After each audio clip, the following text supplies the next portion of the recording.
നമസ്കാരം. മഹാമഹാരാജ്ഞിയായിട്ടുള്ള ഭഗവതിയുടെ 1000 നാമങ്ങളടങ്ങുന്ന ഈ മാലാമന്ത്രം, ലളിതാ സഹസ്രനാമം, അത് പഠിക്കുവാനും അറിയുവാനും അതിനെക്കുറിച്ച് എന്തെങ്കിലുമൊക്കെ നമുക്ക് മറ്റുള്ളവരോട് പറയുവാനും സാധിക്കുന്നത് തന്നെ ഒരു മഹാഭാഗ്യമാണ്. നമുക്കറിവുകൾ പല രീതിയിൽ ലഭിക്കും. ചിലത് നമ്മൾ പ്രഭാഷണങ്ങൾ കേട്ട്, ചിലത് ആചാര്യന്മാരുടെ പക്കൽ നിന്ന്, ചിലത് ഗ്രന്ഥങ്ങൾ വായിച്ച്, ഇനി ചിലവ ഭഗവതിയിൽ നിന്ന് നേരിട്ട്. നമ്മുടെ ഉള്ളിലുള്ള ആ ജ്ഞാനത്തിൻ്റെ ആ കറുത്ത മൂടുപടത്തെ ഈശ്വരാനുഗ്രഹത്താൽ മാറ്റപ്പെടുമ്പോൾ നമ്മളിലേക്ക് ആ ജ്ഞാനം പതിയെ ഒഴുകി ഇറങ്ങി വരും, അല്ലെങ്കിൽ അത് നമ്മുടെ ഉള്ളിൽ നിന്ന് പുറത്തേക്ക് വരും. അതൊക്കെ വലിയ വലിയ അവസ്ഥയിലെത്തിയവർക്ക് മാത്രമേ സാധിക്കുകയുള്ളൂ. ഋഷിമാരും അതേപോലുള്ള ജ്ഞാനികൾ, അവരെല്ലാം അങ്ങനെയാണ് നമ്മുടെ പ്രപഞ്ചത്തിലുള്ള ഈ അറിവുകളെ നമുക്ക് വേണ്ടി കണ്ടെത്തി തന്നിട്ടുള്ളത്. ഇതൊക്കെ ഏറ്റവും പ്രധാനപ്പെട്ടതാണെങ്കിൽ പോലും അതിലേറെ പ്രധാനപ്പെട്ട കാര്യമാണ് സ്വ അനുഭവത്തിലൂടെ പറയുവാൻ സാധിക്കുന്നത്. എൻ്റെ ലളിതാ സഹസ്രനാമ ജീവിതം തുടങ്ങുന്നത് 18 കൊല്ലം മുമ്പാണ്. വളരെ വിഷമിച്ച് മുന്നോട്ട് ജീവിതം കൊണ്ടുപോകുന്ന സമയത്ത്,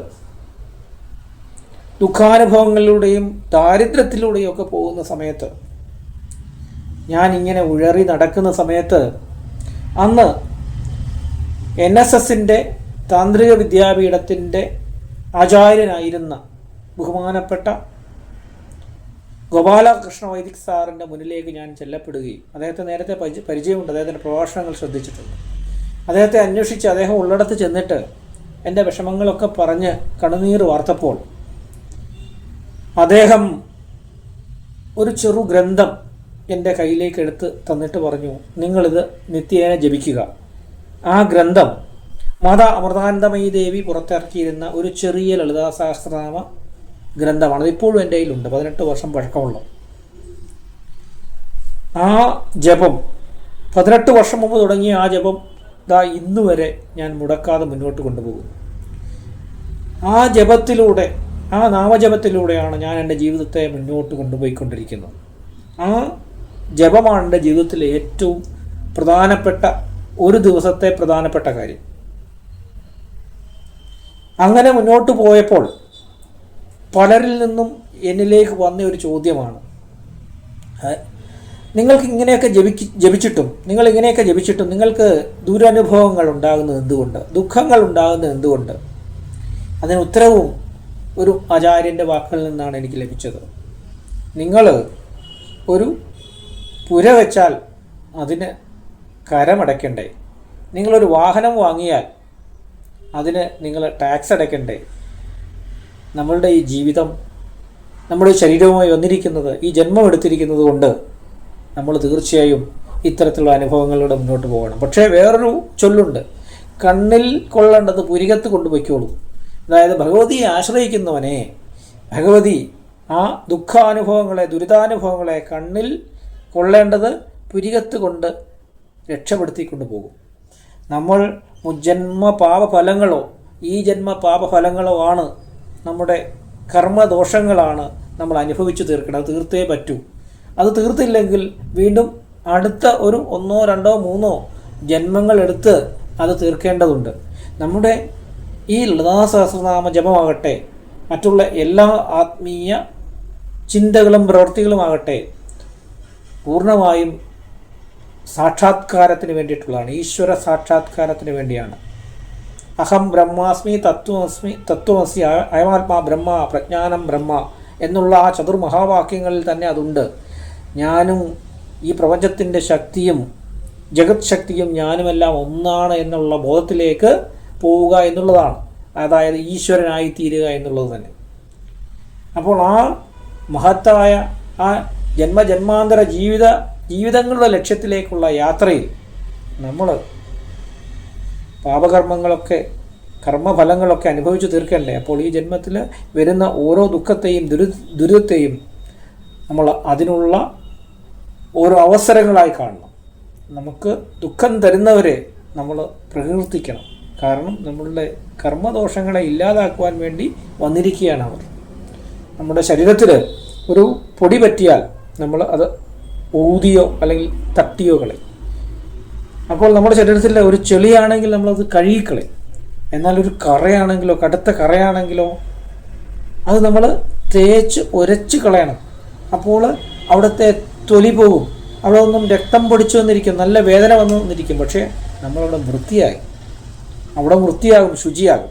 ഇതേപോലെയാണ് നമ്മുടെ ദുരിതങ്ങൾ, നമ്മുടെ വിഷമങ്ങൾ. ഇത് നമ്മൾ ചെയ്ത കർമ്മങ്ങളുടെ ഫലമാണ്. അത് നമ്മൾ അനുഭവിച്ച് തീർക്കണം. അപ്പോൾ വേദനയുണ്ടായെന്നിരിക്കാം.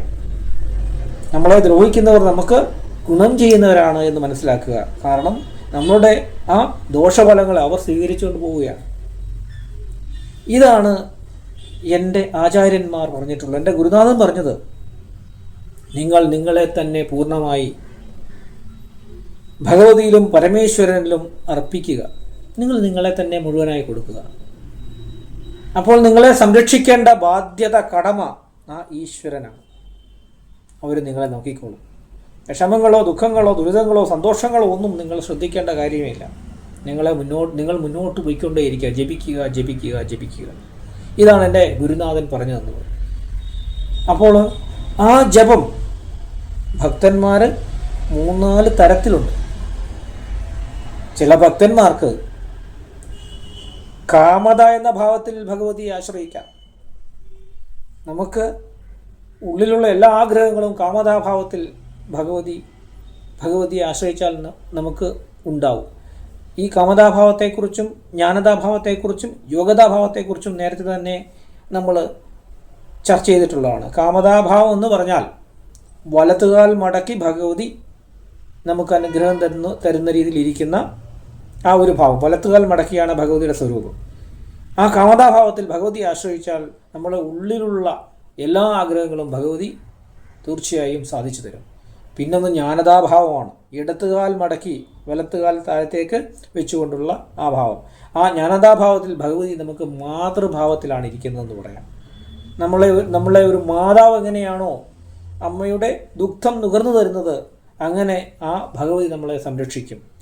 മൂന്നാമത്തത് യോഗതാഭാവമാണ്. 2 കാലും മടക്കി സിദ്ധാസനത്തിലോ അല്ലെങ്കിൽ പത്മാസനത്തിലോ ഇരിക്കുന്ന തരത്തിൽ ഭഗവതിയുടെ സ്വരൂപം.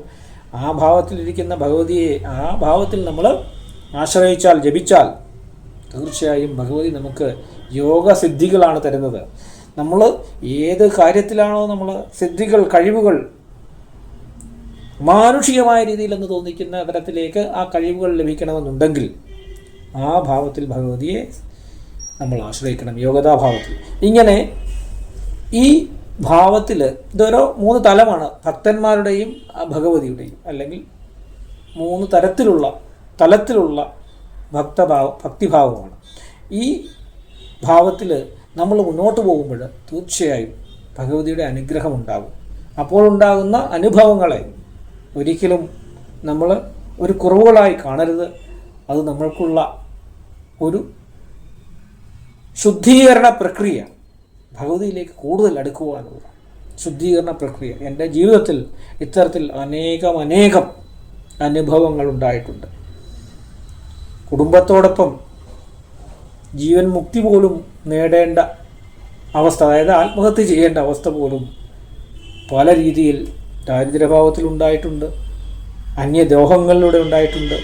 അങ്ങനെ പലതുമുണ്ട്. വലിയ ജീവിതാനുഭവങ്ങളിലൂടെയാണ് മുന്നോട്ട് പോകുന്നത്. അപ്പോഴൊക്കെ ആചാര്യന്മാരും എൻ്റെ പ്രിയപ്പെട്ട ഗുരുവും എൻ്റെ ഗുരുനാഥനും എൻ്റെ പരമേശ്വരനും പരമേശ്വരിയും ഒക്കെ എന്നെ പിടിച്ചു നിർത്തിയത് എൻ്റെ ജപത്തിലൂടെ മാത്രമാണ്. നമുക്ക് ഒന്നും ചെയ്യുവാനില്ല എന്നുള്ള ഒരു പരമമായ സത്യം നമ്മൾ മനസ്സിലാക്കണം. എല്ലാം നേരത്തെ നിശ്ചയിച്ച് വെട്ടിവെച്ച പാതയിലൂടെ നമ്മളെ മുന്നോട്ട് കൊണ്ടുപോകുന്നത് ആ പരാശക്തിയാണ്, ആ പരമമായ ചൈതന്യമാണ്. ഈശ്വര വിശ്വാസം എന്ന് കുറഞ്ഞോ അന്ന് അധർമ്മങ്ങൾ ഉണ്ടായി. നമ്മൾ ഈശ്വരനെ ഭയന്ന് നമ്മൾ തെറ്റുകളിൽ നിന്നും, പ്രകൃതിയെ ദുരന്തമാക്കുന്ന തെറ്റുകളിൽ നിന്നും മാറി നിന്നിരുന്നു. പക്ഷേ അതില്ലാതായ സമയത്ത്, അത് കുറയുന്ന സമയത്ത് ഈ പ്രകൃതി തന്നെ നമ്മെ നശിപ്പിക്കുവാൻ വേണ്ടി ശ്രമിക്കുന്നു. അതാണ് മനുഷ്യർക്കിന്ന് രോഗമായും പ്രകൃതി ദുരന്തമായും മറ്റും വന്നുകൊണ്ടിരിക്കുന്നത്. അതിൽ നിന്ന് നമുക്ക് വീണ്ടും പ്രകൃതിയിലേക്ക് മടങ്ങാം, പരാശക്തിയിലേക്ക് മടങ്ങാം. അതിനുള്ള ഒരു മാർഗമാണ് ലളിതാ സഹസ്രനാമ പഠനവും അതേപോലെ തന്നെ ലളിതാ സഹസ്രനാമ ജപവും. ഈ ചാനൽ നിങ്ങൾക്ക് ഇഷ്ടപ്പെടുന്നുവെങ്കിൽ എൻ്റെ മുന്നോട്ടുള്ള അതേപോലെ പുറകിലുള്ള വീഡിയോകളും ഒന്ന് കാണുക. അതിൻ്റെ ഗുണങ്ങളും ദോഷങ്ങളും പറയുക, വിയോജിപ്പുകൾ പറയുക, അതൊന്ന് ഇഷ്ടപ്പെടുക. അതിൻ്റെ ബെൽ ബട്ടണിലൊന്ന് ഞെക്കുക. ശേഷം ഇതൊന്ന് ഷെയർ ചെയ്യുക. നമസ്കാരം.